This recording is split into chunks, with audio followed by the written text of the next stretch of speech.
हमारे आत्मीय परिजनों, हर व्यक्ति के मन में एक प्रकार की जिज्ञासा होती है कि मृत्यु के पश्चात हम स्वर्ग में जाएंगे या नरक में जाएंगे। ऐसा क्या किया जाए ताकि स्वर्ग की टिकट हमारे लिए कन्फर्म हो जाए। तो व्यक्ति इसी चीज़ को जानने के लिए धर्म गुरुओं के पास में जाता है, पूजा पाठ कराता है,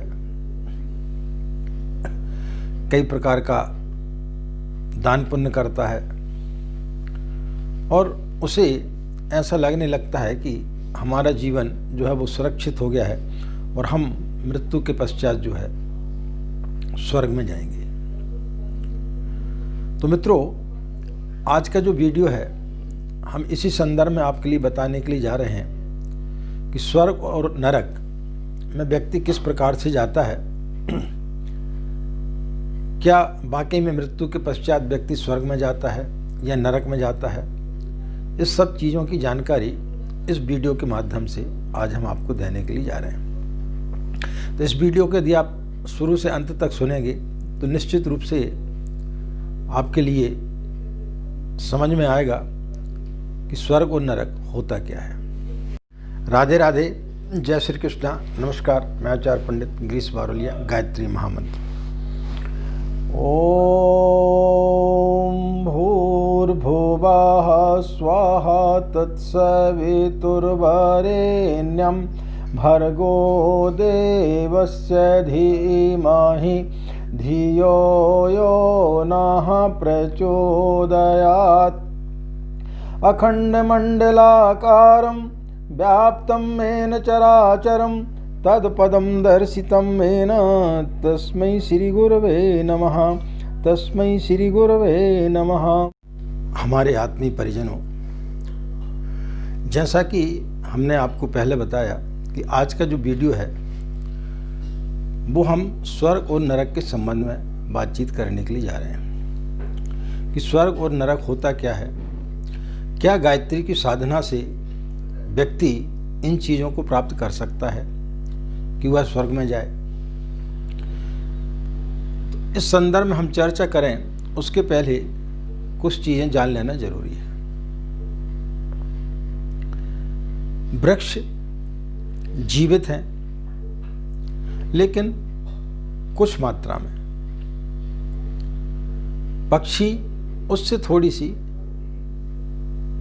कुछ मात्रा में ज़्यादा जीवित है। पशु पक्षी पक्षियों से जो जानवर हैं वो उनसे कुछ थोड़े ज़्यादा जीवित हैं। लेकिन मनुष्य एक ऐसा प्राणी है जो अपूर्व है, जिसकी तुलना किसी से नहीं की जा सकती है। मनुष्य सर्वोपरि है। मनुष्य के अंदर वो समस्त संभावनाएं छुपी रहती हैं जो किसी भी पशु पक्षी में या जानवर में नहीं होती हैं। इसलिए मनुष्य का जीवन अद्वितीय माना गया है, अपूर्व माना गया है। मनुष्य का जीवन एक प्रकार का चौराहा है। जिस प्रकार से हम चौराहे से अलग अलग रास्ताओं का चयन कर सकते हैं, उसी प्रकार से मनुष्य भी उन चौराहों पर चाहे तो अच्छे कर्म का चयन करे या बुरे कर्मों का चयन करे, अच्छी रास्ता का चयन करे या बुरी रास्ता का चयन करे, वो उसके ऊपर निर्भर करता है।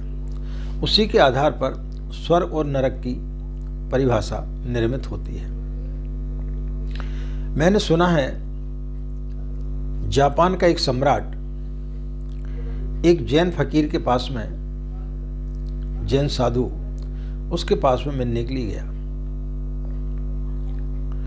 जब वहां मिलने के लिए पहुंचा, चूंकि बहुत बड़ा सम्राट था, तो नमस्कार करने की उसकी इच्छा नहीं थी, फिर भी नमस्कार किया। एक औपचारिकता के रूप में उसने उन्हें प्रणाम किया और उनसे उसने निवेदन किया कि मैं आपसे कुछ जानने के लिए आया हूं। मैंने सुना है कि आपके अंदर का दीपक जल गया है, आप बहुत ऊपर उठ चुके हैं। तो कई जगह मैं गया, लेकिन मेरे उत्तर का कोई समाधान सही तरीके से नहीं बता पाया। तो उस जैन मुनि ने उस सम्राट को बोला कि इधर उधर की बातें करने की बजाय आप सीधे टू द पॉइंट बात करें कि आप क्या जानना चाहते हैं, अनावश्यक भूमिका न बनाएं। उस सम्राट को थोड़ा सा झटका लगा। सम्राट से कोई इस प्रकार से बात करे, ये कैसे शोभा दे सकता है। फिर भी जिज्ञासा तो थी और बात भी सही थी कि भाई बात लंबी क्यों खींचना, जो है सीधे सीधे बात की जाए। तो उसने बोला कि मैं वृद्ध हो चला हूं और मेरे मन में एक उहापोह चलती रहती है कि मरने के बाद मैं स्वर्ग जाऊंगा या नरक जाऊंगा।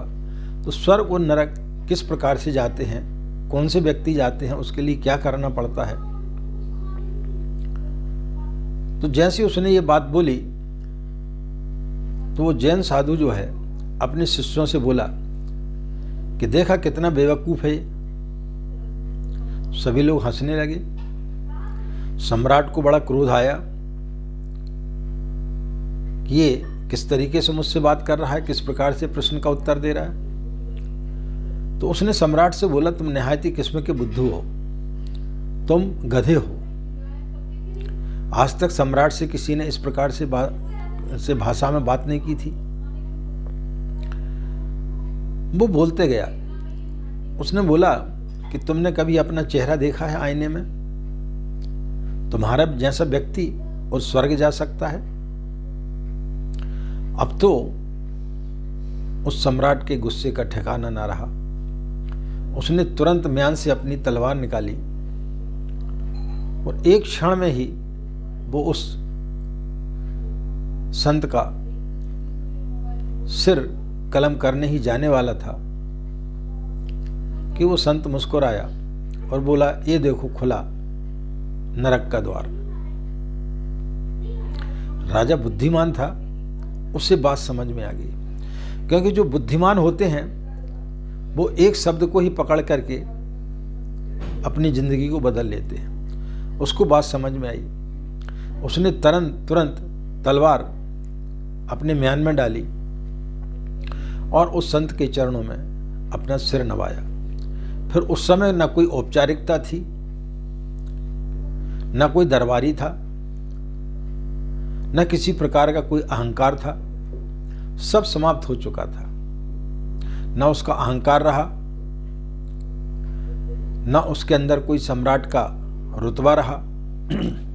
जैसे उसने उसके चरणों पर सिर रखा तो उस जैन मुनि ने बोला कि ये देखो, ये खुला स्वर्ग का द्वार।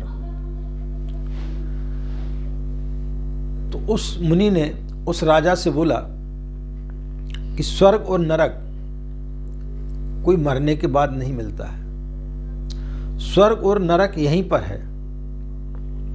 आप कल्पना करना, दिन में आप कितनी बार स्वर्ग में रहते हो और कितनी बार आप नरक में रहते हैं। अभी आप स्वर्ग में थे, थोड़ी देर के बाद आप नरक में चले गए। जब आप खुश रहते हैं, जब आप अपने परिवार के साथ रहते हैं तो वो स्वर्ग हुआ, और जब आप दुखी रहते हैं, खिन्न रहते हैं, वो नरक हुआ। तो हर व्यक्ति दिन में पता नहीं कितनी बार स्वर्ग जाता है, कितनी बार नरक में रहता है। स्वर्ग और नरक कहीं बाहर नहीं है कि मरने के बाद आपको मिलेगा। ये सब नित्य हमारे साथ में घट रहा है। अब हम अपने जीवन को स्वर्ग कैसे बनाएं, इसकी कला हम आपको बताते हैं। जो व्यक्ति नित्य गायत्री की साधना करता है, तो जब हम गायत्री की साधना करते हैं तो गायत्री मंत्र का एक चमत्कार यह होता है कि वो व्यक्ति की जो महत्वाकांक्षाएं होती हैं, जो अनावश्यक रूप से उसके अंदर लिप्साएं भरी रहती हैं, उनको वो समाप्त करता है। व्यक्ति को आज में जीना सिखाता है। और जिस दिन व्यक्ति आज में जीना सीख जाता है तो ये मान के चलो कि वो स्वर्ग में जी रहा है, क्योंकि फिर उसके अंदर किसी प्रकार का कोई लोभ, मोह, काम, क्रोध ये सब चीजें नहीं रहती। हर व्यक्ति वासनाओं के पीछे भाग रहा है, कोई मकान के पीछे भाग रहा है, कोई सुंदर पत्नी के पीछे भाग रहा है, कोई संतान के पीछे भाग रहा है, कोई उच्च पद प्राप्त करने के लिए भाग रहा है। हम किसी न किसी चीज के पीछे भाग रहे हैं और उसके कारण हम जो है दुखी रहते हैं और वो दुख हमें नरक की यातना देता है। तो गायत्री मंत्र आपको एक ऐसा संतोष देता है कि जिससे कि आपको लगता है कि आप स्वर्ग में जी रहे हैं। स्वर्ग और नरक यहीं पर है। इसलिए व्यक्ति का नाम, व्यक्ति को मनुष्य बोला जाता है। मनुष्य का अर्थ होता है जो मनन करता है। अंग्रेजी में मेन शब्द भी उसी से बना हुआ है, मनन से। लेकिन जो उर्दू में जो शब्द है आदमी, ये आदम से बना। आदम माने मिट्टी, यानी मिट्टी का पुतला। लेकिन ये हल्का शब्द है, क्योंकि व्यक्ति सिर्फ मिट्टी का पुतला नहीं है, उसके अंदर चिन्मय है, उसके अंदर एक ज्योत है, उसके अंदर अनंत संभावनाएं छिपी हुई हैं। मनुष्य जैसा व्यक्ति, मनुष्य जैसा अपूर्व व्यक्ति कोई हो नहीं सकता। तो सृष्टि में ईश्वर ने जो सृष्टि की रचना की उसमें मनुष्य सर्वोपरि है, जो वो उसका राजकुमार है। इसलिए मनुष्य यानी जिसमें मनन करने की क्षमता होती है। उस राजा में बुद्धि थी, उसमें मनन करने की क्षमता थी, तो वो उस चीज को पकड़ लिया उसने कि स्वर्ग और नरक यहीं पर है। थोड़ी देर पहले वो नरक में था और थोड़ी देर पश्चात वह स्वर्ग में चला गया। तो हम जब साधना करते हैं तो साधना करते समय हमें जो आत्मसंतोष होता है और उस आत्मसंतोष को लेकर के जब आप दिन भर अपने जीवन का यापन करते हैं, वही स्वर्ग है। तो गायत्री की साधना से व्यक्ति अपने जीवन में स्वर्ग को यहीं अवतरित कर सकता है। मरने के पश्चात में किसने देखा है कि कौन व्यक्ति कहाँ जा रहा है, वो स्वर्ग में गया कि नरक में गया, इसका किसी को आज तक पता नहीं चला। हाँ, लेकिन हम अपने जीवन को यही स्वर्ग किस प्रकार से बना सकते हैं। तो ये गायत्री मंत्र में इतनी क्षमता है कि वो व्यक्ति को स्वर्ग जैसा जीवन जीना सिखा देता है। तो जो भी व्यक्ति गायत्री की साधना करता है उसके अंदर का अहंकार समाप्त हो जाता है, उसके अंदर की वासनाएं समाप्त हो जाती हैं। और जब तक व्यक्ति के अंदर वासनाएं रहती हैं, अहंकार रहता है, तब तक वो कभी स्वर्ग की जिंदगी नहीं जी सकता। वो हमेशा नरक की जिंदगी ही जीता है। तो ये सबसे बड़ा इस मंत्र का चमत्कार है। तो आप गायत्री की साधना यदि करते हैं तो निश्चित रूप से मान के चलें कि आपका जीवन जो है आने वाला, वो निश्चित रूप से स्वर्ग में रहेगा और आप अपने जीवन को एक शानदार रूप से जिएंगे। तो आशा मित्रों, आज हमने आपको स्वर्ग और नरक के बारे में जानकारी दी कि स्वर्ग कहीं मरने के बाद नहीं रहता। हम अपने जीवन को ही अपने आधार पर स्वर्ग और नरक में परिवर्तित कर देते हैं। तो यदि आपको स्वर्ग जैसा जीवन जीना है तो माँ की शरण में जाएं, उसका जाप करें और फिर आप देखेंगे कि आपका जीवन किस तरीके से बदल रहा है। तो आशा मित्रों, आपको यह जानकारी अच्छी लगी होगी और निश्चित रूप से आप इसका लाभ उठाएंगे। इन्हीं कामनाओं के साथ में कि आपका दिन मंगलमय हो, आप लोग खुश रहें, मस्त रहें। माँ गायत्री की असीम कृपा इसी प्रकार आप लोगों को बनी रहे। और मित्रों, यदि आप लोगों ने हमारे चैनल को अभी तक सब्सक्राइब नहीं किया है तो उसे सब्सक्राइब जरूर करें, लाइक करें और ज़्यादा से ज़्यादा शेयर करें। यदि आपको हमारे विचार अच्छे लगते हैं तो वीडियो को शेयर जरूर करना ना भूलें। आप हमें आज्ञा दें। आज इतना ही। नमस्कार। ओम शांति।